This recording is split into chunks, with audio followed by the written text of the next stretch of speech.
Case file, The Crow. Status, open. Classification, cursed production. Every file has a story. Some should never be opened. Tonight, we're opening one anyway. Have you ever wondered if a movie can become haunted long before it reaches the screen? Not haunted by ghosts, not by special effects, but by a chain of events so disturbing, so statistically improbable, that even decades later people still struggle to explain what really happened. In the history of Hollywood, countless productions have faced accidents, delays, lawsuits, and behind-the-scenes chaos. Most of them are eventually forgotten, but a select few have earned a darker reputation. Films surrounded by tragedy, productions marked by mysterious incidents, stories that blur the line between coincidence and something far more unsettling. And among all of them, one title continues to stand out: The Crow. At first glance, it seemed like just another dark fantasy film from the early 1990s. A gothic revenge story based on a cult comic book. A rising star in the lead role. A promising production with all the ingredients to become a cult classic. But what happened behind the cameras transformed the film into something else entirely. Because the deeper you dig into the history of The Crow, the stranger the story becomes. A series of bizarre accidents struck the production. Crew members reported unsettling incidents. Equipment failures occurred under unusual circumstances. And at the center of it all was a tragedy so shocking that it would forever change the legacy of the film: the death of Brandon Lee. For many people, that single event is where the story begins and ends. A terrible accident, a heartbreaking loss, a tragic mistake on a movie set. But what if that's only the surface? Because once investigators, journalists, fans, and conspiracy researchers began looking closer, they discovered a web of eerie connections that stretched far beyond a single accident. Connections involving family history, unexplained coincidences, production mishaps, and a growing belief that The Crow had become something more than just a movie. Over the years, rumors spread. Some claimed the production was cursed. Others believed the film had somehow inherited a legacy of tragedy. And a few insisted that the truth was even darker than anyone realized. So today, we're opening the case file once again, not to revisit the legend, not to repeat the rumors, but to investigate exactly what happened behind the scenes of one of the most infamous productions ever made, and why, more than 30 years later, The Crow remains one of the most talked about entries in the history of cursed movies. We're opening the case file once again. And before we dive deeper into this investigation, I want to ask you something. If you're fascinated by the hidden stories behind Hollywood's most mysterious productions, the unexplained events, the disturbing coincidences, and the cases that continue to spark debate decades later, take a moment to support the channel.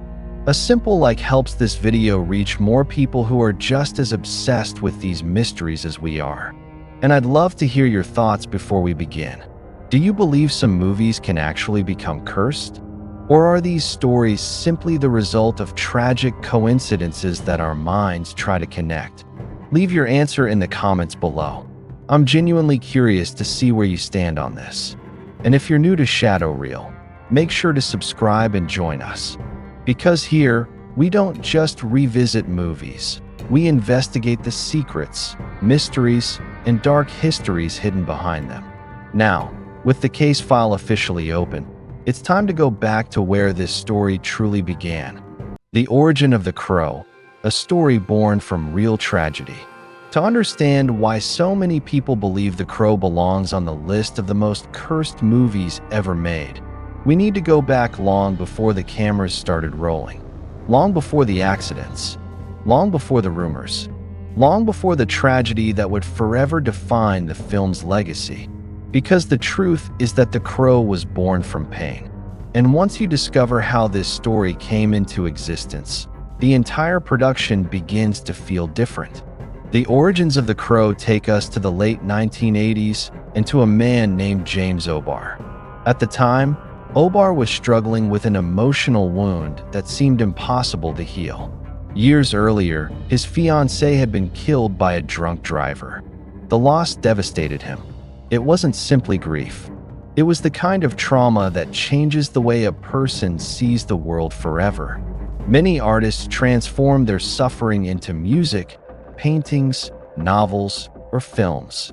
Obar poured his pain into something much darker. He began creating a graphic novel centered around a young man named Eric Draven, who returns from the dead after he and his fiancée are brutally murdered. Guided by a mysterious crow, he comes back seeking justice for a life stolen too soon. On the surface, it was a supernatural revenge story. But underneath, it was something much more personal. The Crow was never just fiction. It was grief given a face. It was heartbreak transformed into mythology. It was an attempt to process a loss that could never truly be repaired. And perhaps that's one of the reasons why the story connected so deeply with readers. Beneath the gothic imagery, the violence, and the dark fantasy elements, there was something undeniably real. The emotions weren't invented. They came from a place of genuine suffering. As the graphic novel gained a devoted following, Hollywood eventually took notice. Producers saw enormous cinematic potential in its haunting atmosphere and emotional depth. The project slowly began moving toward adaptation. At first, this seemed like a success story, a cult graphic novel finding its way to the big screen. But when we examine the history of cursed movies, one pattern appears again and again. Many of these productions seem to begin with stories already carrying an unusual emotional weight. Stories born from obsession. Stories born from tragedy. Stories born from wounds that never fully healed. And The Crow fit that pattern perfectly. The deeper you look into its origins, the harder it becomes to separate the fictional tragedy of Eric Draven from the very real tragedy that inspired his creation. What started as an artist's attempt to survive unbearable grief was now becoming a major Hollywood production. A production that would soon attract extraordinary attention. A production that would gather talented actors, ambitious filmmakers, and passionate crew members. A production that nobody could have imagined would one day become the center of one of Hollywood's most disturbing behind-the-scenes mysteries. Looking back now, some people see nothing supernatural in these early events. They see a grieving artist creating meaningful art and a film studio adapting a beloved story. Others see something different. They see the first chapter of a much darker narrative. The moment when a story born from real loss began carrying its own strange momentum into the world. And if that sounds dramatic, what happened next is precisely why The Crow remains one of the most discussed entries in every investigation involving cursed films, Hollywood mysteries, unexplained coincidences, and the dark histories hidden behind legendary productions. Because once casting began, one name entered the story, a name that would change everything: Brandon Lee. And with his arrival, the legend of The Crow would take a turn that nobody could have predicted. Before we continue, if this story feels less like a movie production and more like an unfolding mystery, comment the word "investigating" below. I'd love to know how many of you are opening this case file with me from the very beginning. The day The Crow became a legend. When Brandon Lee joined The Crow, everything seemed to be falling into place.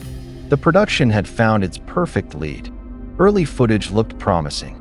Cast and crew members were impressed by his dedication. And for Brandon himself, the film represented something incredibly important: the chance to step out of the shadow of Bruce Lee and establish his own legacy. By all accounts, he was doing exactly that. As filming progressed, people around the production began to realize they were witnessing something special. Brandon wasn't simply playing Eric Draven. He was becoming the character. His performance carried a raw emotional intensity that elevated every scene.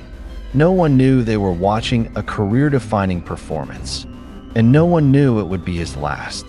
On March 31st, 1993, the production was filming one of the movie's most important sequences.